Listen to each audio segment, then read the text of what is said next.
This is London Real. I am Brian Rose. My guest today is Alex Fazel, the cryptocurrency advocate, TEDx speaker, broadcaster, and blockchain educator. You are the Chief Partnership Officer of SwissBorg, a team of finance and technology experts dedicated to democratizing crypto wealth management by making it fun, fair, and community-centric. You're also the host of Kryptonites, the popular YouTube channel dedicated to blockchain and cryptocurrency education that's featured me as a guest and Alex Mashinsky, Dan Held, tons of others. SwissBorg is ranked as the top 5 largest DeFi liquidity providers with over 500,000 active community users. Last year, SwissBorg was awarded the Mass Adoption Project of the Year, the AI App of the Year, and named one of the top 100 Swiss fintech startups. Today, we're going to talk about how to make money in a crypto bear market via stablecoins, staking, passive income, generating yields. Alex, welcome back to London Real. Feels like home, my friend. It feels like home. Right? I mean, look, you hosted our 10-year anniversary. We had you on last time to talk about Polkadot parachain auctions. We went deep on Akala and Moonbeam and the 5 T's of evaluating protocols. So it feels like we've done this a lot, right?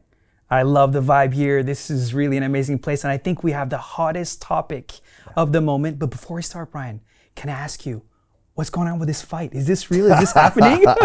So first of all, Alex is right. We're going deep today on some really important staking protocols. We're going deep on stablecoin yields. So pay attention. But yeah, the fight, I haven't had a chance to talk about it, and maybe I'll just answer it because I haven't even told you much about it. Yeah, I know. So 1 month from today, I think, on April 2nd, on Saturday, at the O2 Arena in London, the actual O2 Arena, I'm going to go box my world boxing debut, and I'm going 3 rounds in the ring, and this is real. And it's weird that I'm making my boxing debut at the biggest indoor stadium in Britain, but it's happening. And so this is how it happened. A friend of mine named Martin Ford, who was on the show about 3-4 years ago, he's a hulk of a man, almost 400 pounds. He's a Hollywood actor. He's been in Fast and Furious, bodybuilder. He is headlining the card, and he's fighting the Iranian Hulk. They're both about 150 kgs. And it's a whole celebrity boxing night. They got a bunch of stars from Love Island. Patrice Evra, huge footballer, is going to be there. Big celebrities in the audience. And Martin called me up like the week of the David Icke live broadcast and said, Brian, you should fight. And I was like, Martin, what are you talking about, man? I'm 50 years old. And he said, Brian, he's like, I know you. And he said, I think you should do this. So at first I thought, this is ridiculous. I'm not going to do this. But, I trained martial arts for many years. I never really had a fight. And then I was like, you know what, Martin? I've learned one thing in London Real. You got to go into your fears. That's where all the growth is. That's where all the fun is. So, told my wife, she wasn't too impressed.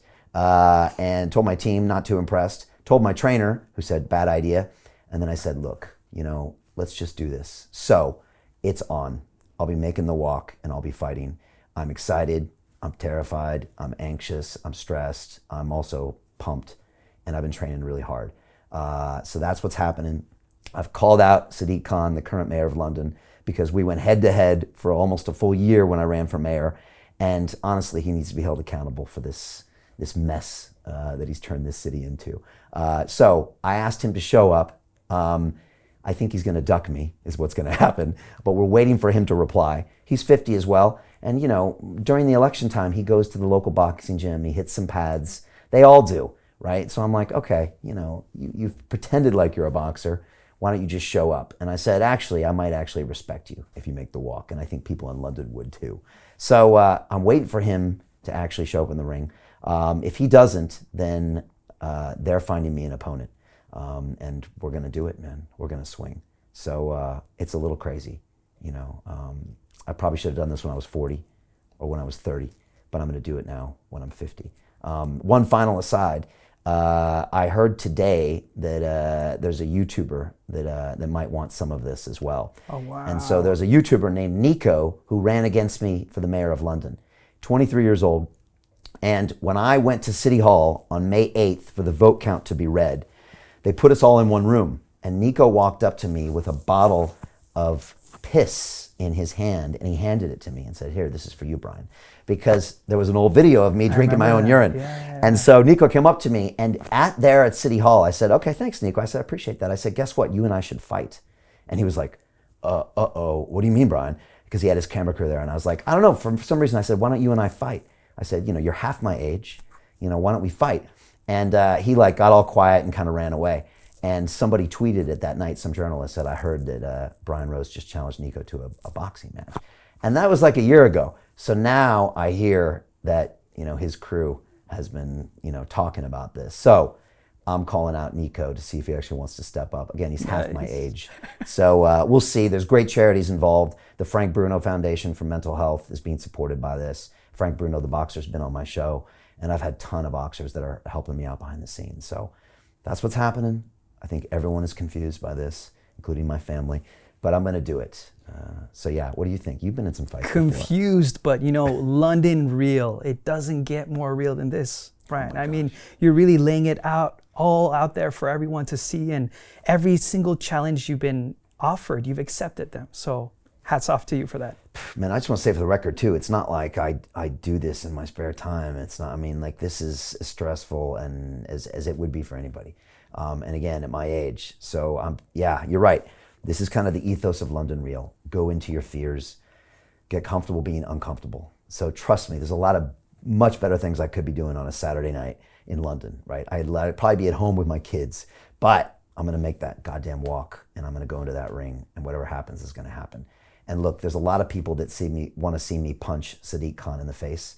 But let's be honest, there's a lot of people that want to see Brian Rose get punched in the face. And guess what? You can have both on that night. And I don't know what's going to happen. And 3 rounds is a lot. When you get to that 3rd round and you're dead tired and those hands want to come down and you want to go home and you can't, that's when you get to find out what you're all about. So my old martial arts instructor, he said, Brian, you learn a lot about yourself when you get into a fight. Yeah. You learn to find out what you're really about. So I'm looking to find out. And then it's going to be on such a big stage that I don't know what that's going to feel like. I've attended UFC events at that same arena. I've watched Beyonce sing at that arena. I watched Dr. Jordan Peterson debate at the O2 Arena.